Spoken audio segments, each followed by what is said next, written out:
안녕하세요.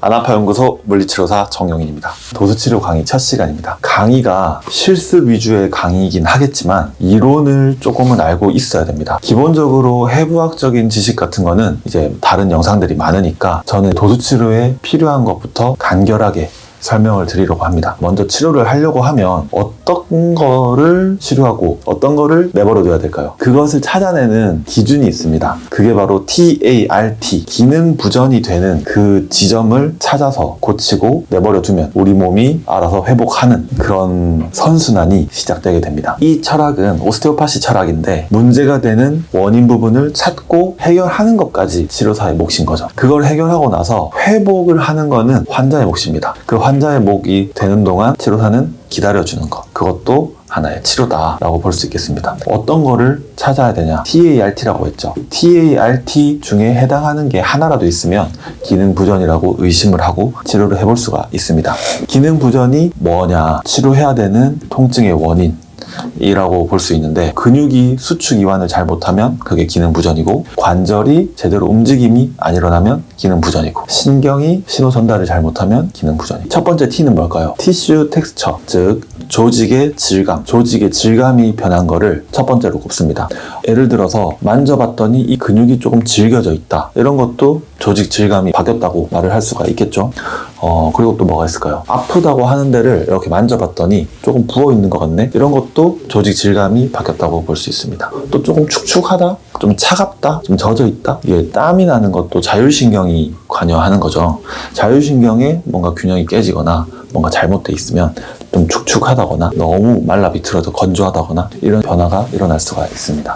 두 번째, 어시메트리, 비대칭이라고 할 수 있죠. 턱이 이렇게 삐뚤어져 있다, 이러면 이쪽이든 뭔가 문제되는 게 있겠죠. 그런 부분들을 찾아서 해결을 해야겠죠. 어깨 높이가 달라요. 이쪽에 있는 근육 긴장과 이쪽에 있는 근육 긴장이 다르다. 근육 긴장이 너무 높은 곳이 있으면 그쪽을 이완시켜서 균형을 맞추자겠죠. 이런 어시메트리도 기능 부전이라고 볼 수 있습니다. R, 레스트릭션. 치료사들은 다 알겠지만 ROM이 되게 중요하죠. 관절별로 고유한 각도가 있는데 그 각도가 안 나오면 제한이 되고 있는 거죠. 각도가. 그거를 레스트릭션이라고 합니다. 예를 들어서 목은 이렇게 젖혀져야 되는데 젖히다가 여기서 멈춰요. 그러면 이 각도 어딘가에서 관절이 제한이 돼 있는 거죠. 이런 제한된 부분을 찾아서 다시 움직일 수 있게 어떤 조치를 취해주는 게 치료겠죠. 어깨를 이렇게 돌리는데 원래라면 이렇게 귀까지 이렇게 붙어야 되는데 귀에 안 붙고 막 이렇게 올라간다. 그러면 이 팔에 이렇게 펴 올리는 각도가 모자란 거죠. 이런 모자란 각도가 왜 모자란지를 생각을 해보고 그 모자란 부분을 해결해서 각도를 다시 만들어주는 거, 이런 게 치료가 되겠죠.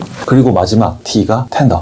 텐더라고 하면 조금 생소하신 사람들도 많을 거예요. 좀 예민해져 있는 것이라고 보면 돼요. 다른 데는 난 만져도 안 아픈데 여기만 만지면 엄청 아파요. 아니면 저는 이 어깨가 너무 아파서 사람들이 못 건들게 해요.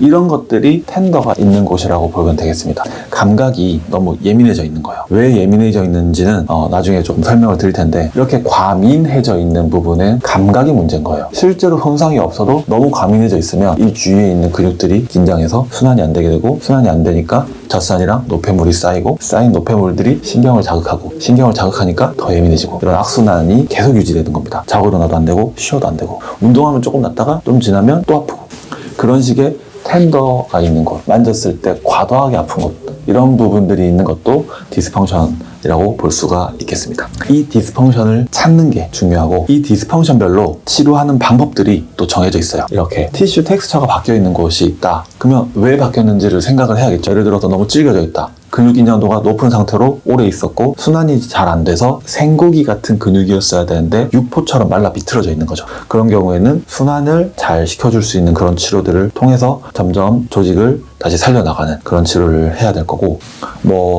이게 자율신경이 뭔가 잘못되어가지고 부교감신경, 교감신경이 뭔가 균형이 잘 안 맞아서 땀이 여기만 좀 많이 나고 이게 교감신경이 항진돼 있어가지고 좀 축축하다, 이런 부분들이 있으면 그 분절에 맞는 교감신경절, 목이나 아니면 갈비뼈 쪽, 그쪽의 신경에 대한 치료를 통해서 호전이 될 수가 있겠죠.